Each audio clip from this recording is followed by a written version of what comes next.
Zillow just made a new prediction about home values, and it's got a lot of people wondering if the market is about to change. But here's the bigger question. What happens if home prices start to shift at the exact same time interest rates begin to move in the opposite direction? That's what we're breaking down today, and what it means for you. So stay tuned and get ready to take some notes. Hello, everyone. Welcome to this week's Mortgage Minute. My name is Art Alvarez with Mortgage Works, where we have the answers and they're on the house. And yeah, as you just saw in that opening, we're going to come back to talking a little bit about a recent Zillow article about a potential shift in the market. So definitely stay tuned for that.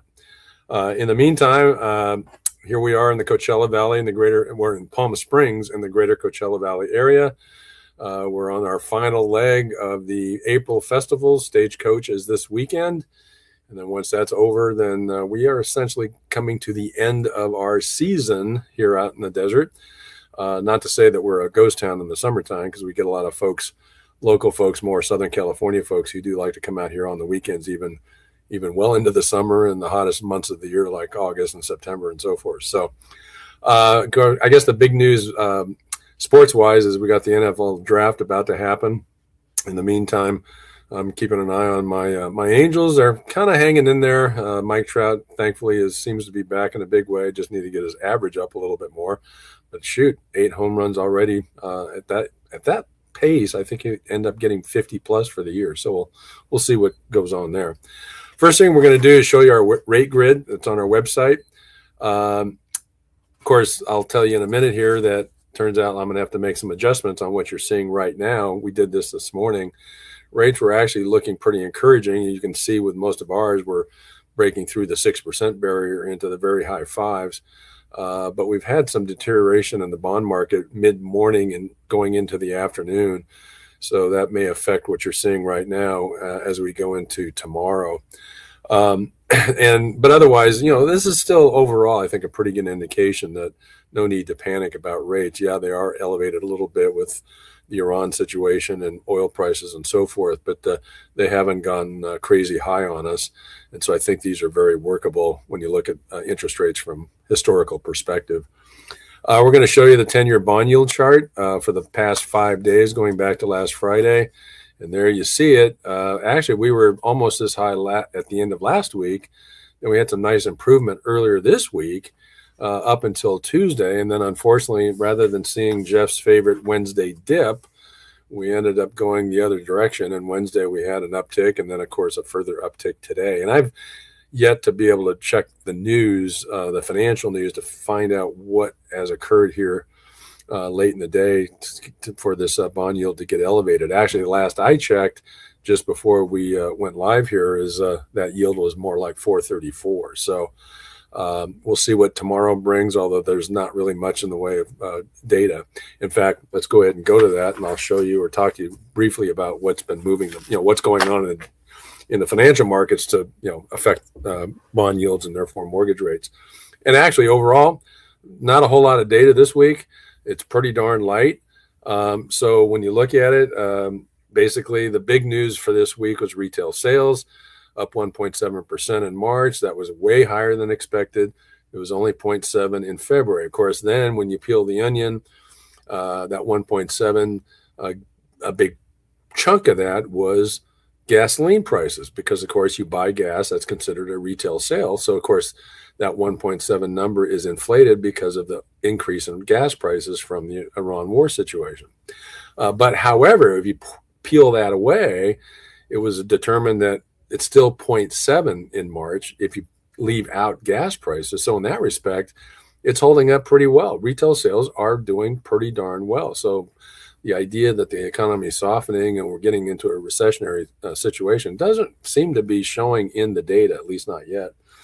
The other thing, pending home sales actually were a surprise, up 1.5% for the most recent month. That was not expected. And it's interesting that did happen, because, again, there was a belief that home sales were going to be adversely affected. And it seems to be some data to suggest that has happened as it relates to, again, the Iran war situation. But that was a surprisingly optimistic and good number. So it was nice to see. And I think it shows a little bit of an acceptance that rates are where they're at. And some folks just can't wait any longer. And you've got to make a move. It's time to do it and try to do it now. The only other couple of data points this week, S&P, that's Standard and Poor's, U.S. Services and Manufacturing Purchasing Manager Index. That's a pretty long title for this data, but both services and manufacturing unexpectedly improved over the previous month. So again, pretty good signs the economy seems to be doing fine. And the last thing, consumer sentiment's coming out tomorrow, and it's projected to be actually higher than it was in March. And that would be, again, interesting considering there's been a lot of concern about sentiment with the Iran war, the higher oil prices, gas prices, the adverse effect on the economy, the potential inflationary effects that it may have. But so far, the economy seems to be doing fine. Corporate earnings are really good, and that's why the stock market seems to be, doing very well despite all the negative news. So it's an interesting time, let's put it that way. So from that, I want to move over to, we typically talk about a product, a mortgage product or loan product. I'm going to do that right now, but it's a little bit different than a typical loan product like a conventional loan or an FHA loan or a VA loan and so forth. What I want to talk about is Vantage Score loans. Now, what is that? Well, it's actually not really a loan program per se, but it's that label that's already been created is to describe loans that are going to be using the Vantage Score, actually what's called 4.0 credit scoring model. So let me dive into that a little bit because there's some good news for the borrowers as part of all this. The Federal Housing Finance Agency announced that Vantage Score 4.0 to be accepted by the quasi-agencies, federal agencies, Fannie Mae and Freddie Mac, as well as the federal agencies, Ginnie Mae, and of course, FHA, which is of course part of HUD. So that's good that the conforming agencies are now going to be accepting this particular type of credit scoring for the credit report. Now, where did Vantage Score come from? Because we all think in terms of FICO. FICO is the company that developed credit scores and pretty much is, the standard in terms of the industry, including for mortgage credit reports. Well, Vantage Score, interestingly, is owned by the three bureaus, TransUnion, Experian, and Equifax. And a big part of the benefit of the agencies now accepting this type of scoring is the cost. Vantage scores will involve, when a Vantage score is pulled, it's going to be 99 cents per loan. Right now, FICO charges $10 per loan for the hard pull. So that obviously that's quite a difference in terms of cost. 99 cents for Vantage Score per loan, or $10 per loan if it's a FICO pulled score. So that obviously is what this is all about, is it's attacking the cost of credit reports. Why am I saying that? Well, I've mentioned it on this show a couple of times, and for anybody who's recently got a loan from us, you probably have seen this. Credit score costs have gone up considerably, like as the slide here shows, over 400% increase in less than 5 years. Back 5 years ago, if we pulled a joint mortgage credit report with all three bureaus, for a married couple, $30, like 29 actually, 28, 29. Now, guess what? It's $162. If we pull an individual borrower's credit report, a single person, that cost, again, less than 5 years ago, would have been down lower 20s or even the high teens. Now, $102 to pull a three bureau credit report for a single borrower. And this has been very disruptive in the industry, particularly as it relates to pre-qualifying home buyers, because it puts us in a difficult financial situation because, in the past, if we were going to pre-qualify a married couple, we're going to spend $28, $29. We would not collect that money at the time of pre-qualifying that borrower. We would hopefully collect it back as a reimbursement if they are able to, after we pre-approve them, they find a home, make an offer, get it accepted, we do the loan, we get reimbursed. But we took the risk that if the loan never came to fruition, we wouldn't recover the money. Cost of doing business, that was working out fine for years. Well, with this dramatic increase in credit report costs, it's not financially, doable to continue to have that kind of policy. I recently was presented with the need to qualify a married couple and two of their adult children. Well, the combined credit score costs just to do the pre-qual was going to be nearly $400. So unfortunately now, too often, in most cases, we have to collect the credit report money at time it's ordered rather than getting reimbursed. So the idea here also, by the way, is there's going to be separate pricing guidelines. What does that mean? Well, I won't get into the technical issues on it too much, but when Fannie Mae and Freddie Mac, the two conventional quasi-government federal agencies, when they're pricing out mortgages that they're going to purchase from lenders, how they price the purchase of those mortgages from lenders is going to be different, whether it's a Vantage score or a FICO score. And there's some technical reasons for that. But the point is there is going to be separate pricing guides depending on which credit report scoring model is going to be used in some of these loan files. I don't think that's going to be a significant difference, that it's going to be glaring and maybe hard to deal with.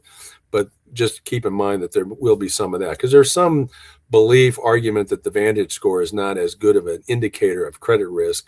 It may be creating more risk to lenders, but there's some pushback from the credit bureaus about that, and that's sort of a brewing and ongoing debate within the industry. So they're going slow with this. It turns out Freddie Mac's already closed about $10 million worth of loans, or purchased about $10 million worth of loans involving these Vantage score credit reports. So they've already tested it. They like what they see. And so that's why the FHFA has opened it up to be used in a much broader situation. And again, the bottom line is the Vantage score 4.0 is, major part of this effort is to get these credit report costs back down to a reasonable level, because it frankly just doesn't make any sense where these fees are at right now. It's been really a very big problem. And of course, a cost that unfortunately we have to pass on to the borrower. So with that, we want to go ahead and get into our discussion as we open the program with that little teaser about the Zillow article. So that's what we want to get into here right now. And I'll see if Jeff wants to come back on that, or if I'll just jump into what we have here on the slides. Hey, Art.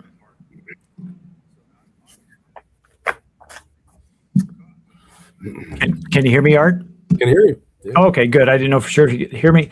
Yeah, I'm looking forward to that. I'm just curious about, because you've talked about, before we go to this hard on, is the cost of those reports.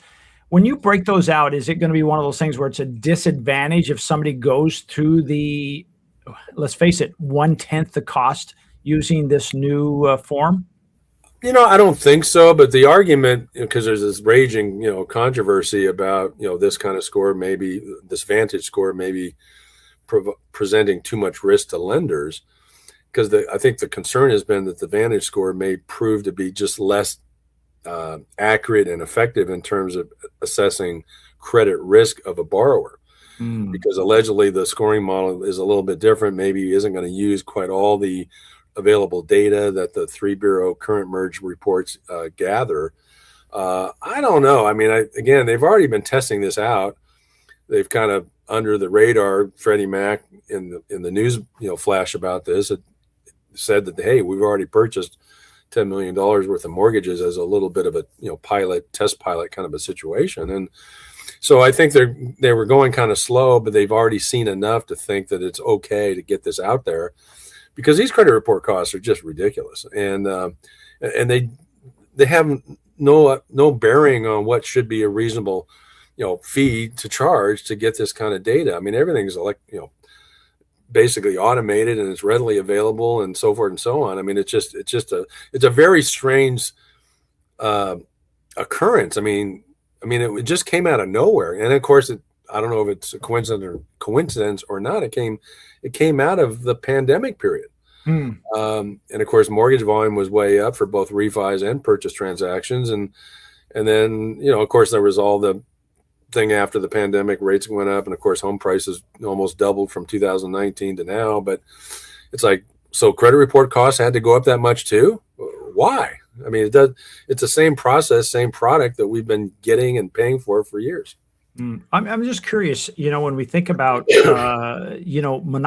monopolies in the US, we break those up so that there's fair competition. When Right. it comes to the credit scores, is there someone else that you can say, well, I don't want to use FICO, I'm going to use somebody else's scoring and get the loan done? No, Can you that's do why that? that's why this is making the news, is because we are beholden to whatever the agencies require as to the type of report to be in the loan file that they're purchasing from the lender. So we don't get to say, well, we don't like, Fannie Mae, we don't like your preferred, credit scoring model. We want to use Mhm. this one over here. You can't do that. So that's why this is news, is because pretty much we've all been held to the same kind of credit report product. It's been the same one for quite a long time, using the same scoring model for the most part. And now here's another alternative that is in part intended to drive down the cost of these reports significantly. And so that's where we're at. And that's why it's like the first time I can remember really opening it up for a little bit of competition in terms of scoring models that are going to get used. I'm excited about it, just because I've heard you talk about the costs, and now I see all the time in the news is they keep blaming the cost of loans, the Right. creation of it, and it's like, wow, just that one piece, bringing it down to 1/10 of the cost is a huge. If I saw that correctly, 99 cents versus 10 versus. Well, no, it's more than that, isn't it?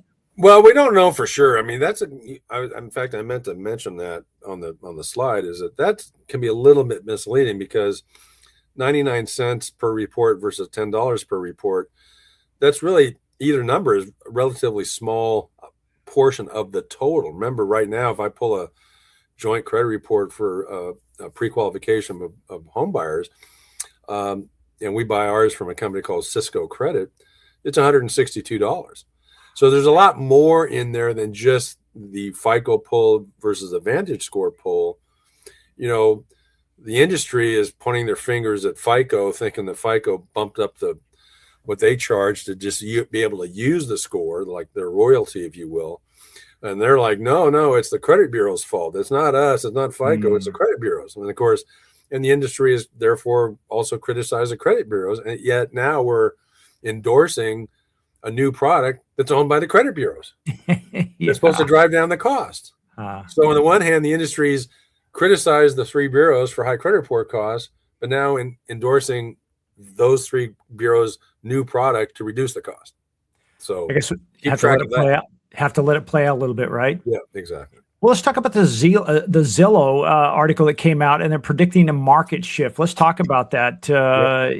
Because I don't know about you, but when we talk to people, whether we're going to buy a car, we're going to buy a home, invest, whatever it is, we're trying to think, hey, where is the future in this? And I think that's one of those things where, the first thing is, what does Zillow say? They say slower price growth. What does that mean?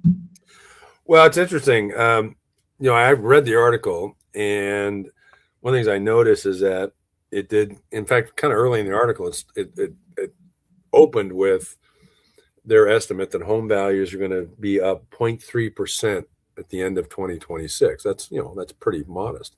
Yeah. So then they try to go into sort of explaining, well, kind of the underlying basis for, that kind of prediction. And they pointed out a couple of things. Back in March, they apparently had forecast that the improvement in terms of increasing existing home sales rate, that back in March, they were predicting that for 2026, they would be up 3.4% year over year. And of course, if that came out to be true, that would kind of run in conflict with the idea that home price growth is going to slow, or the property price growth is going to slow, because if that's pretty good increase in demand, and you would think that would help firm up prices and even get them to go up a little bit. But what happened was, after March, they revised their forecast, and now they're forecasting 0.5% year over year for 2026 for existing home sales. Wow. So you're like, okay, so they are predicting, therefore, that there's going to be slower price growth, They also, by the way, in the article, made a point of emphasizing inventory has grown. So you've got, we revised our estimate that existing home sales are going to not be 3.4% for 26. They're going to be 0.5% increase for 26. And we are pointing out there's more inventory, but we also think the problem here is affordability in terms of interest rates. So again, it's sort of like it's high borrowing costs, they called it. And so to me, again, this is another example of where the interest rate part of the equation kind of gets to be the fall guy, and it's all about these high interest rates. And as a consequence, that's why affordability is such a problem. It's, in my opinion, not enough focus on what the price of the home is, because again, if you have more inventory, and that's what we've been seeing pretty much all year, a gradual increase in inventory, that equals what we would consider a normal market, a balanced normal market. And that, historically, that was 6%, or 6%, 6 months based on the current sale rate. And it's been getting close to like over 4, in the low 5s. We're getting pretty close. So it's like, well, wait a minute. If we have a healthy, normal, standard market, should home price growth really be getting adversely affected that much? And of course, again, what they point out to is it's all about higher borrowing costs, which in my mind is, I think, overstating the problem, but also I think is causing too many people to just say, oh, okay, well, if that's the case, I'm not even going to try. So I think we got to fight through that. But one of the things this article got me thinking about, and of course I wanted to do a little research, so I did. Let me give you some numbers, because this is, I think, a good example of maybe human behavior, because what you're going to see here is like it all doesn't quite make total sense to me. So here's what I did. I looked up what's the average rate for a car loan in the US right now. A new car, 7%. A used car, 11%. But I don't know about you. Last I heard, car prices just hit a new record. New car prices are now on average $51,000. And the average monthly payment for a car loan is over $800 a month. That's insane. So and by the way, we're talking about a rate on an asset that depreciates by 25% when you drive off the lot, and it's going to depreciate further to the point where in most cases it's going to be worth nothing, and you're paying a higher rate than you would for a mortgage. So you start going, well, I'm not hearing all this, negative headlines about car sales are in the dumpster. Nobody wants to buy a car, they can't afford them because the interest rate's too high. I'm not hearing that. Here's another example. Credit cards. Average in the US right now between 21 and 23%. The average credit card debt balance per person in the US, $6,500, or per family, somewhere in the $8,000 to $12,000 range. Wow. And again, that's money borrowed at somewhere approaching 25% interest. And most all of that money is spent on things that are not asset-based things of value in most cases, I would argue. But again, and yeah, people all complain about credit card rates being way too high, stupid high. Yet, guess what happens to credit card usage? It's still going up. It's not being adversely affected. So car loans are not being adversely affected, car sales. And I mean, car sales have moderated. They're kind of plateaued, but kind of like our housing market, but they haven't dropped. And the same with credit card usage. It keeps going up. Unsecured loans, same thing. 12.5% is the average. And then student loans. The average student loan is between 6.5% and 8.5%. Wow. And so when you look at all those different kinds of interest rates for the most common ways people borrow money, I don't know why the interest rate for a mortgage on a home where the mortgage is secured by an asset that has value and historically is likely to increase in value and build your wealth, why these rates are, so evil. And so part of what we keep talking about, and I hate to, kind of belabor the point because I don't want to sound preachy, but mortgage rates right now historically are better than what they are historically. If you go back and look, Freddie Mac since 1971, the average interest rate between 71 and 2025, 7.7%. We're at 6%. Rates aren't the problem. Embrace them, and we can help you figure out how to use them to get into buying the home now. So that's basically how I looked at this Zillow article. Is the market's shifting. It's an odd market in that respect because, there's going to be more inventory. Rates are not going to fall much at all. And yet they're concerned about buyers jumping in and being there in terms of demand. And so that's why we're going to have slower price growth in housing, because even though there's more inventory and even though rates are historically okay, they're blaming the rates as to the reason why we're not getting more buyers to jump in these conditions when they probably should be. Well, as you talk about this, I'm thinking I need to go buy another house because not another car. I had no idea the average car price had gone up to that much. And it's just, and you're right, credit card, like you've said in the past, people have no problem going out and putting a $200 meal. You couldn't do it for $100 now, but $200 meal on a credit card, they're paying 21 to 23% interest on. And yet they don't want to buy a home that is appreciating, even at a small amount. I mean, if it goes up 1% a year, that's $8,000 to $10,000 in value, isn't it, on an average home in the Coachella Valley? Yes, and I have a more colorful way to say to describe only in America do you go out and I say now pay $300 for a nice dinner and put it on a 22% credit card, and I'll say complain about 6% mortgage rates. Oh, I'm going to pay it off at the end of the month. Oh yeah, sure you will. Yeah.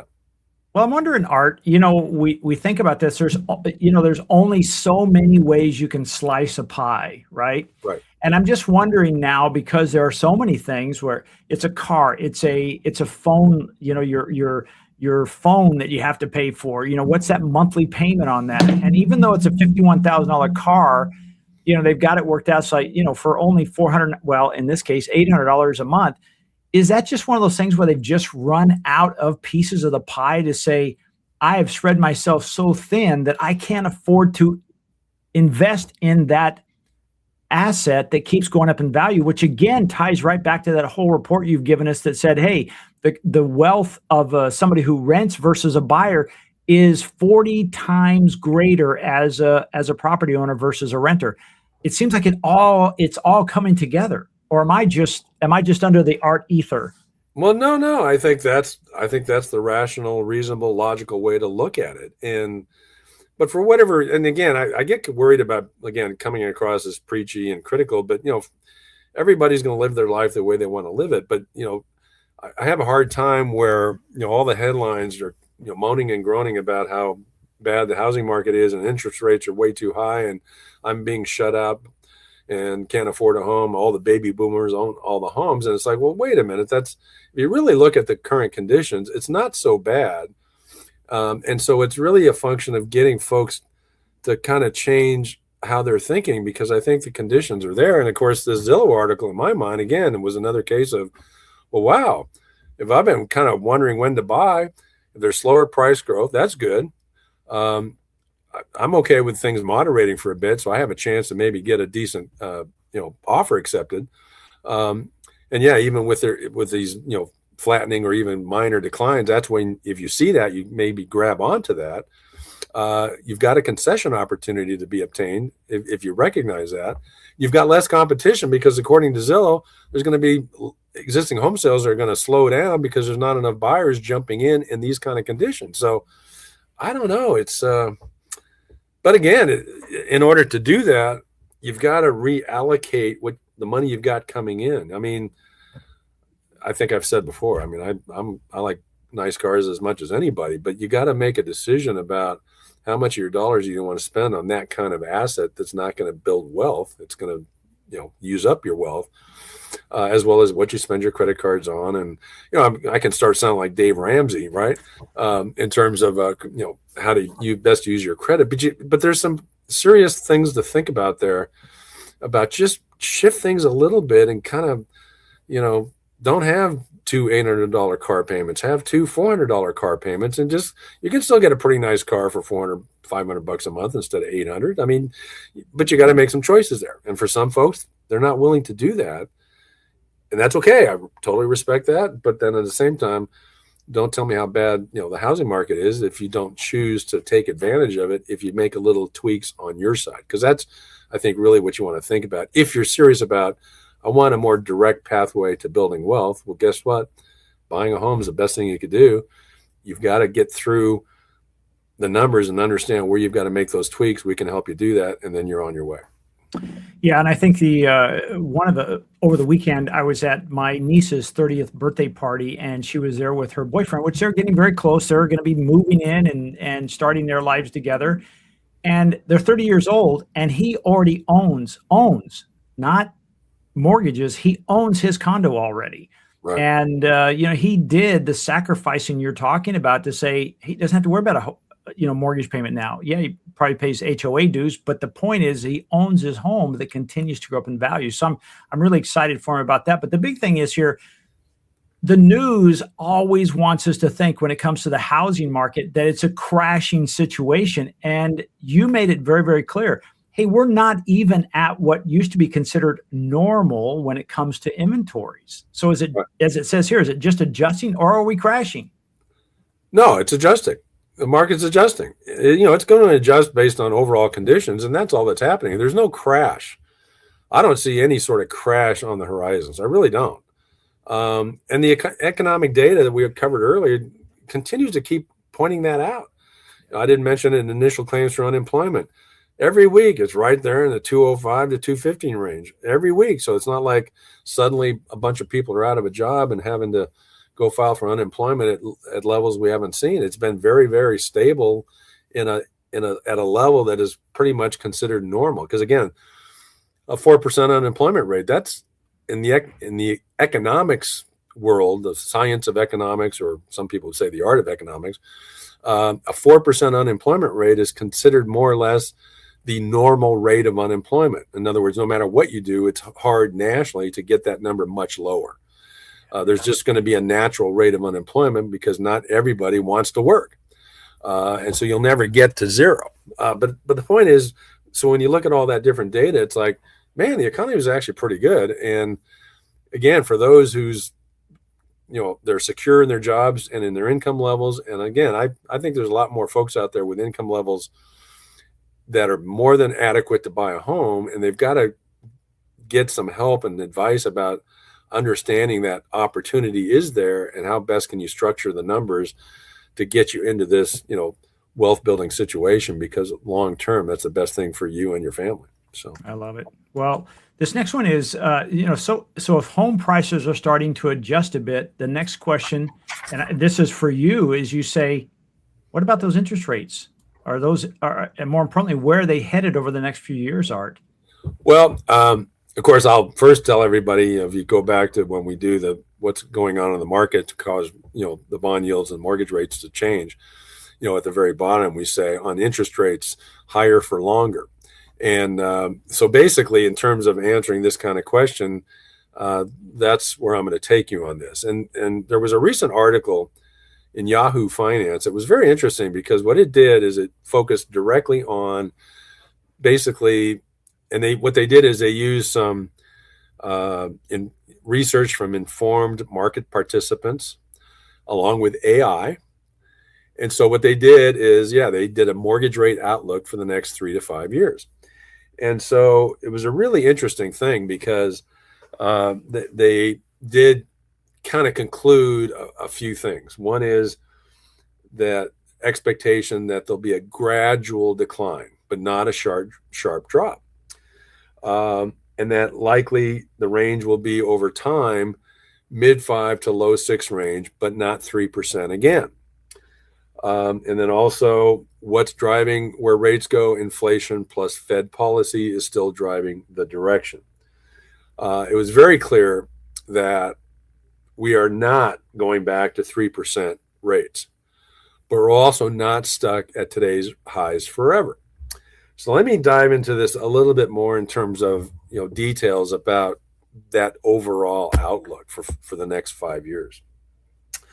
Part of this is about the 10-year bond yield, because what this article focused on was the projections, a forecast for 10-year bond yield over the next 5 years. And interesting, the average is 4.05% at the end of 2026. That's where the 10-year bond yield would be. Right now, we're at 4.35.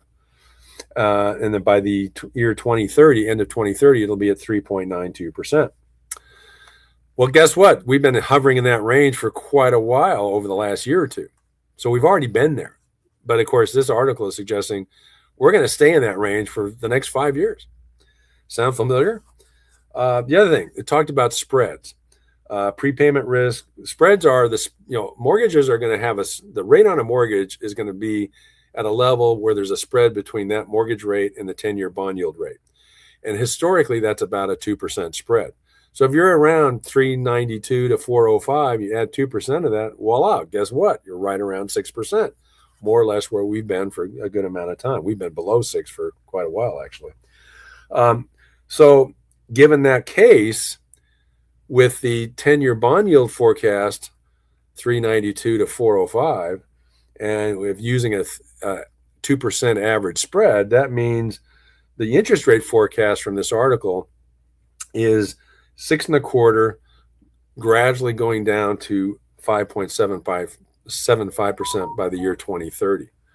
So again, that is a range that we've effectively been at for the last year or two. And in fact, in February, we were approaching the mid fives on a conventional conforming loan. So again, in this article also made it very clear, no forecast for a 3% rate anytime soon.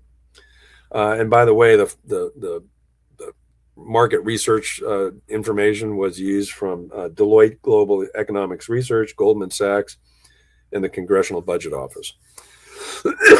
So based on that, and I concur with the point of this article, we're going to be in this current range for an extended period of time.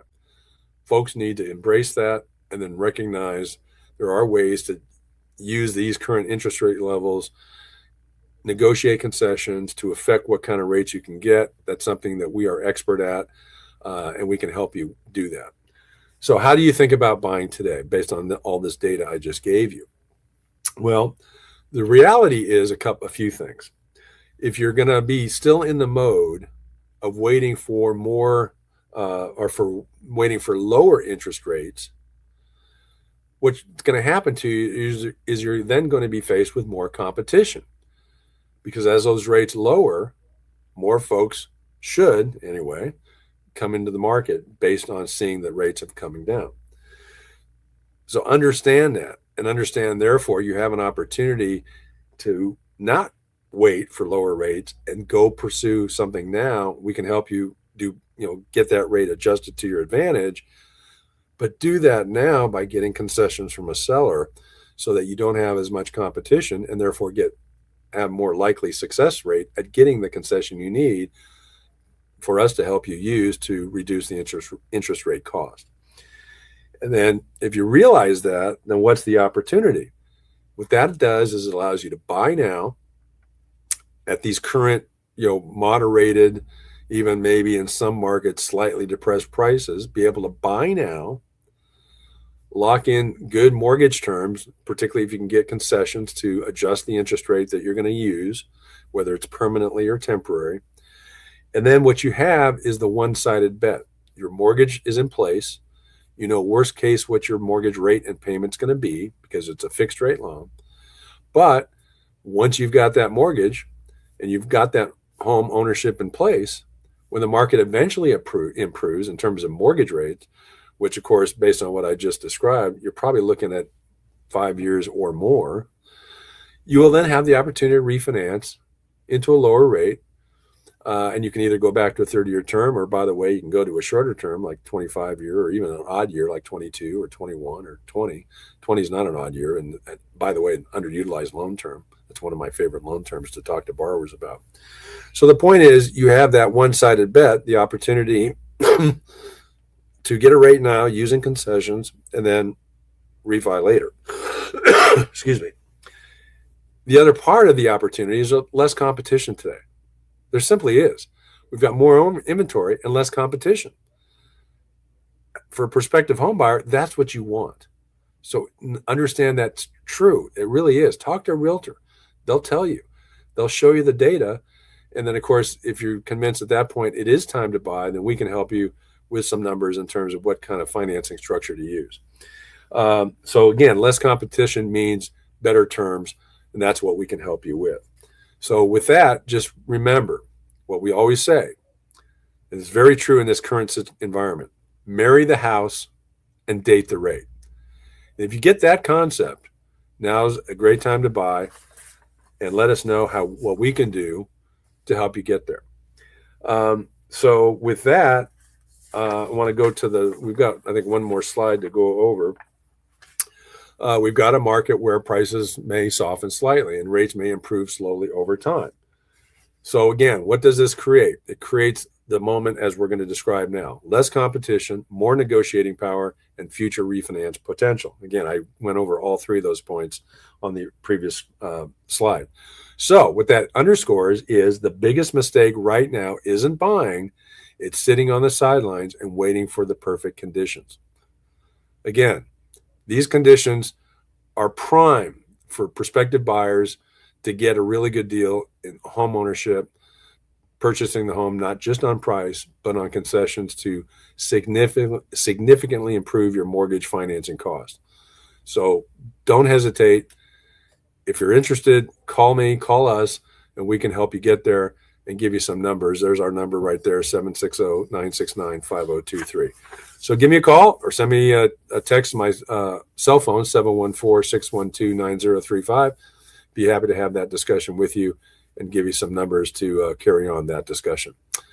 And with that, we'll go ahead and conclude this week's Mortgage Minute. My name is Art Alvarez with Mortgage Works, where we have the answers and they're on the house.